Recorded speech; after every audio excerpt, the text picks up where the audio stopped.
Welcome to Lit Reading. I'm Don McDonald. Grief is part of the human condition, and how we cope with it varies from person to person. When two old men discuss the loss of family members several years after World War I, it's a common housefly that helps illustrate both life's constant struggles and fragility in The Fly by Catherine Mansfield.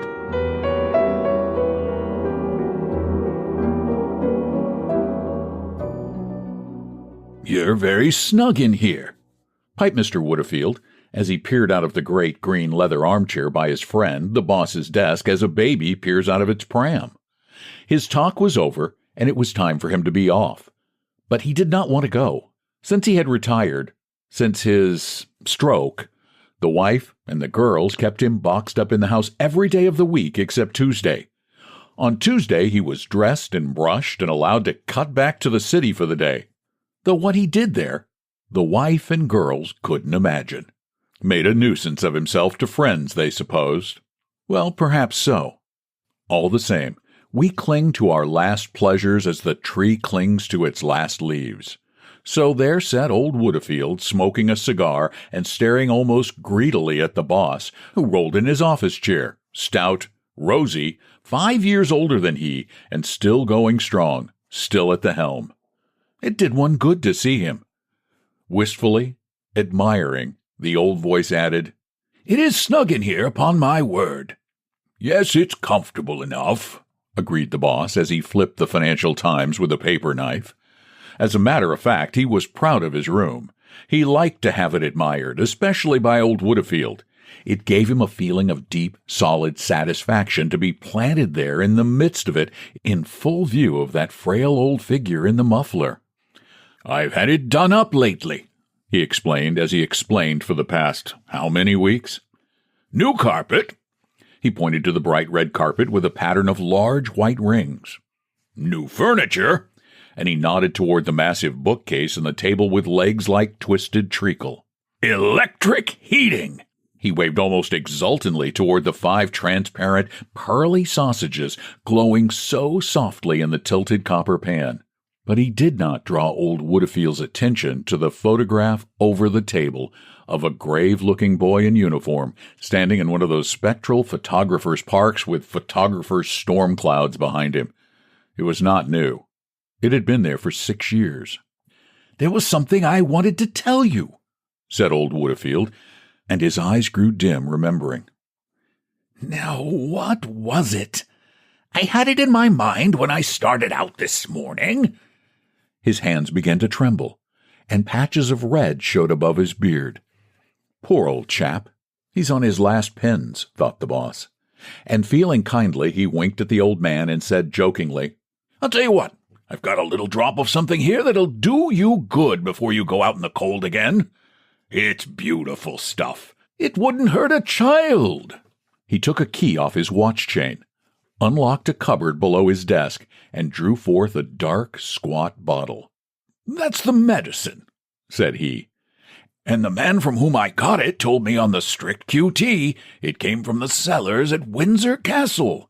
Old Woodfield's mouth fell open at the sight. He couldn't have looked more surprised if the boss had produced a rabbit. "It's whiskey, ain't it?" The boss turned the bottle and lovingly showed him the label. Whiskey it was. "Do you know," said he, peering up at the boss wonderingly, "they won't let me touch it at home." And he looked as though he was going to cry. "Ah, that's where we know a bit more than the ladies," cried the boss, swooping across for 2 tumblers that stood on the table with the water bottle and pouring a generous finger into each. "Drink it down. It'll do you good. And don't put any water with it. It's sacrilege to tamper with stuff like this." "Ah." He tossed off his, pulled out his handkerchief, hastily wiped off his mustache, and cocked an eye at old Woodfield, who was rolling his in his chaps. The old man swallowed, was silent for a moment, and then said faintly, "It's nutty." But it warmed him. It crept into his chill old brain. He remembered. "That was it," he said, heaving himself out of his chair. "I thought you'd like to know. The girls were in Belgium last week, having a look at poor Reggie's grave, and they happened to come across your boys. They're quite near each other, it seems." Old Woodfield paused, but the boss made no reply. Only a quiver in his eyelids showed that he heard. "The girls were delighted with the way the place is kept," piped the old voice. "Beautifully looked after. Couldn't be better if they were at home. You've not been across, have you?" "No." For various reasons, the boss had not been across.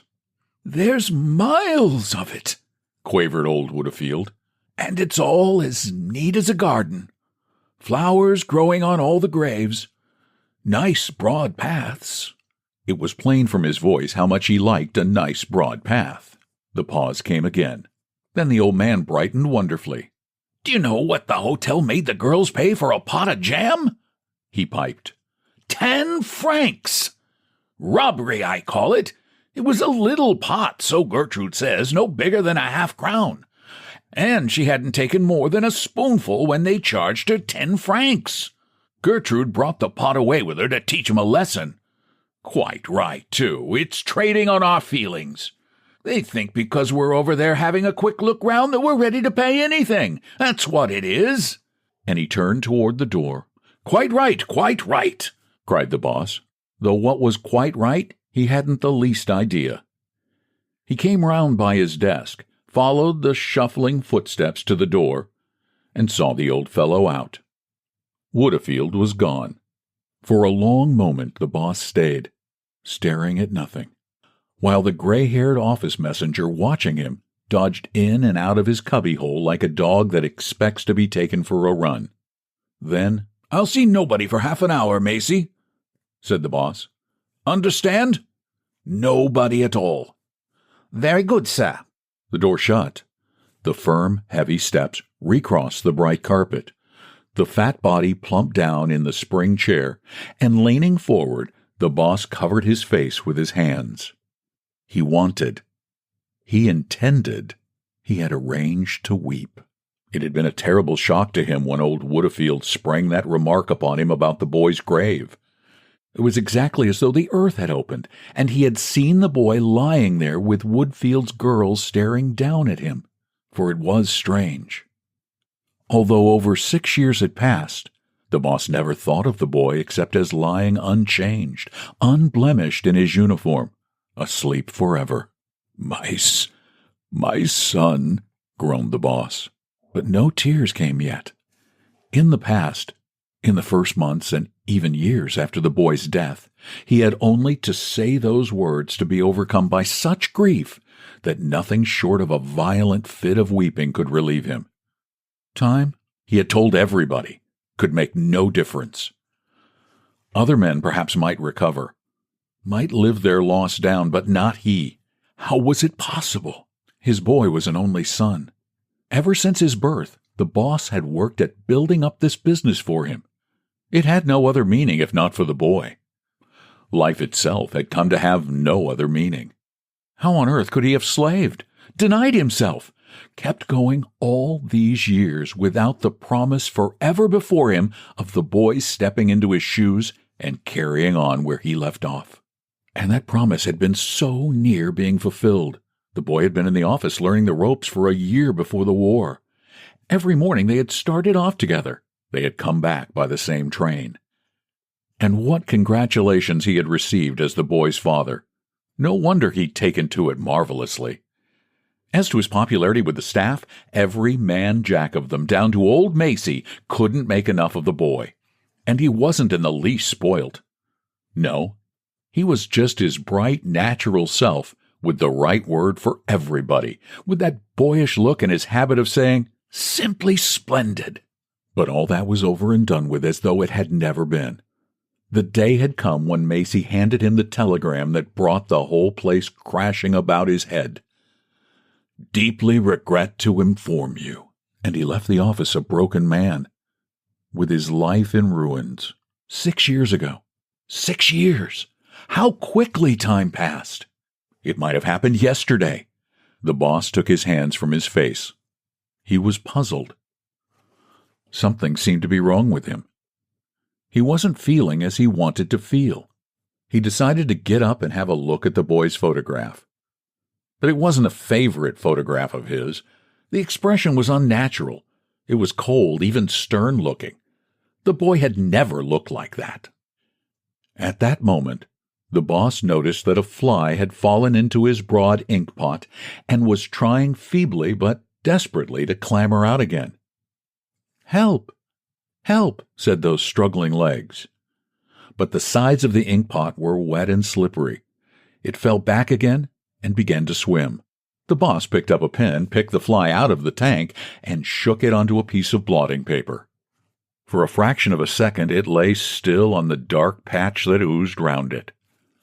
Then the front legs waved, took hold, and pulling its small sodden body up, it began the immense task of cleaning the ink from its wings. Over and under went a leg along the wing, as the stone goes over and under the scythe. Then there was a pause, while the fly, seeming to stand on the tips of its toes, tried to expand first one wing and then the other. It succeeded at last, and sitting down, it began like a minute cat to clean its face. Now one could imagine that the little front legs rubbed against each other lightly, joyfully. The horrible danger was over. It had escaped. It was ready for life again. But just then the boss had an idea. He plunged his pen back into the ink, leaned his thick wrist on the blotting paper, and as the fly tried its wings, down came a heavy blot. What would he make of that? What indeed? The little beggar seemed absolutely cowed, stunned, and afraid to move because of what would happen next. But then, as if painfully, it dragged itself forward. The front legs waved, caught hold, and, more slowly this time, the task began from the beginning. "He's a plucky little devil," thought the boss, and he felt a real admiration for the fly's courage. That was the way to tackle things. That was the right spirit. Never say die. It was only a question of... But the fly had again finished its laborious task, and the boss had just time to refill his pen, to shake fair and square on the new cleansed body yet another dark drop. What about it this time? A painful moment of suspense followed. But behold, the front legs were again waving. The boss felt a rush of relief. He leaned over the fly and said to it tenderly, "You artful little and he actually had the brilliant notion of breathing on it to help the drying process. All the same, there was something timid and weak about its efforts now, and the boss decided that this time should be the last as he dipped the pen into the ink pot. It was. The last blot fell on the soaked blotting paper, and the draggled fly lay in it and did not stir. The back legs were stuck to the body. The front legs were not to be seen. "Come on," said the boss. "Look sharp." And he stirred it with his pen, in vain. Nothing happened, or was likely to happen. The fly was dead. The boss lifted the corpse on the end of the paper knife and flung it into the wastepaper basket. But such a grinding feeling of wretchedness seized him that he felt positively frightened. He started forward and pressed the bell for Macy. "Bring me some fresh blotting paper," he said sternly, "and look sharp about it." And while the old dog padded away, he fell to wondering what it was he had been thinking about before. What was it? It was... He took out his handkerchief and passed it inside his collar. For the life of him, he could not remember.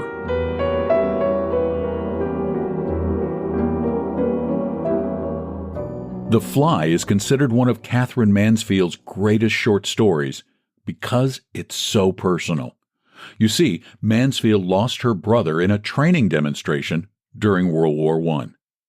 One of the greatest modernist writers of the early 20th century, Catherine Mansfield was both a contemporary and a friend of two other great authors of that period, D.H. Lawrence and Virginia Wolff.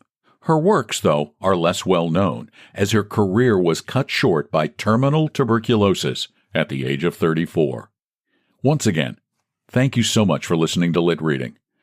And if you like what you hear, I would so appreciate it if you'd leave a review at Apple Podcasts or any other service that allows for reviews, but Apple Podcasts is the biggest one. Thanks again for listening to Lit Reading. I'm Don McDonald.